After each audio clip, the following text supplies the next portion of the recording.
GFM's TV.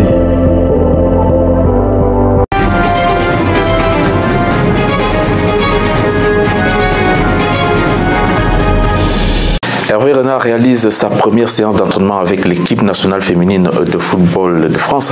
Et puis le Mamelodi Sundowns s'adjuge donc le 13e titre de champion de l'Afrique du Sud en football. Karim Benzema, lui, est entré dans l'histoire du Classico entre le Real de Madrid et le FC Barcelone. Par contre, la CAF a réalisé son tirage au sort des quarts de finale de la Ligue des Champions et de la Coupe de la CAF. Nous connaissons, n'est-ce pas, les combinaisons derrière. Il y a, n'est-ce pas, cette humiliation que le Real de Madrid a infligée au FC Barcelone en demi-finale de retour de la Coupe d'Espagne. Tout ceci vous sera donc développé sur Sport Matin. Restez en place et on revient juste après le break. GFM's TV.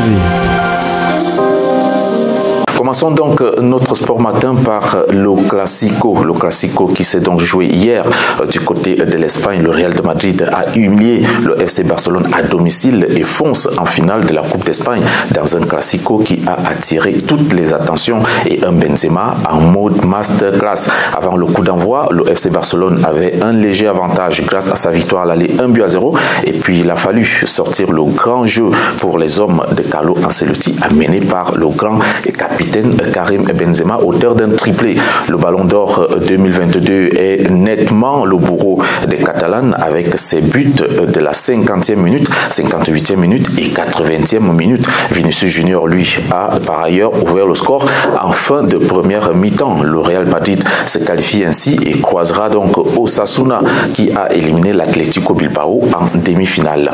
Après le tirage au sort des quarts de finale de la Ligue des Champions de la CAF, on connaît déjà les confrontations avec les Algériens de Jeunesse Sportive Kabylie qui vont donc affronter l'Espérance de Tunis. Un autre match attendu, c'est les Tanzaniens de Simba Sport Club qui affronteront donc le Wydad de Casablanca.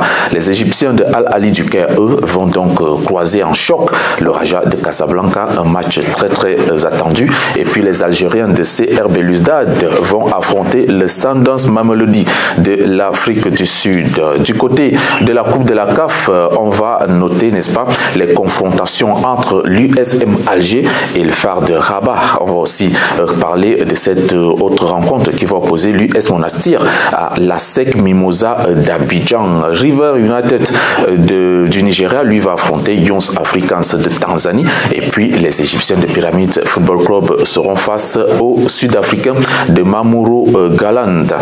Allons donc parler encore de Karim Benzema parce que là, il est entré dans l'histoire du Classico entre le Real Madrid et le FC Barcelone. C'est d'ailleurs déjà le premier joueur du Real Madrid à inscrire un triplé dans un Classico. Le Ballon d'Or 2022 rentre donc dans l'histoire des Classicos avec un énorme match en demi-finale retour de la Coupe d'Espagne face au FC Barcelone. C'était ce mercredi. L'attaquant de 35 ans terrasse donc les défenses et en 4 mois, il a inscrit 19 buts, toutes compétitions confondues, 9 buts en Liga, 3 buts en Ligue des Champions, 4 buts en Coupe du Roi, 2 buts en Super Coupe d'Espagne et 1 but en Coupe du Monde des clubs. Lors de ces 2 derniers matchs, Karim Benzema a marqué 6 buts.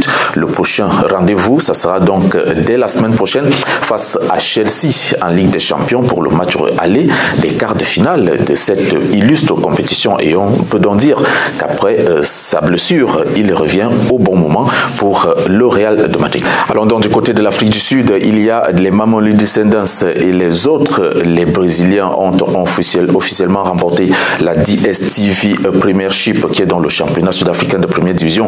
Ils ont profité du match nul du second Super Sport United, un but partout face à Chippa United. C'est donc le 13e titre national pour les Mamelodi Sundowns et le 6e consécutif qui confirme donc ainsi la domination de ce club en Afrique du Sud. À 6 journées de la fin du championnat, Mamelodi Sundowns compte 60 points devant ses poursuivants Orlando Pirates et Super Sport United, sans compter Kaiser Chiefs.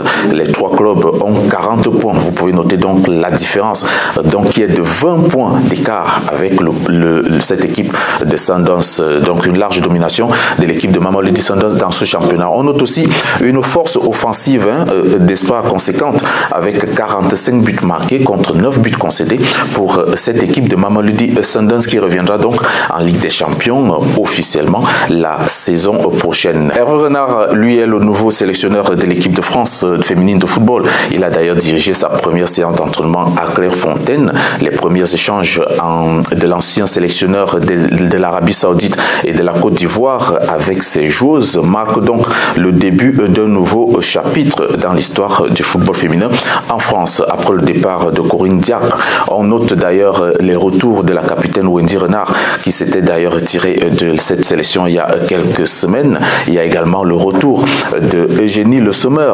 la meilleure buteuse de l'équipe de l'Olympique lyonnais qui a été écartée longtemps de cette équipe de France par l'ancienne sélectionneuse Corinne Diacre. Elle est d'ailleurs la vice-capitaine de cette équipe pour la Coupe du Monde qui s'annonce dans quelques mois, ainsi que Grace Gueyero. On va donc, n'est-ce pas, fermer cette page de Sport Matin avec cette information. On se retrouve la prochaine fois avec d'autres informations. Portez-vous bien et à très bientôt.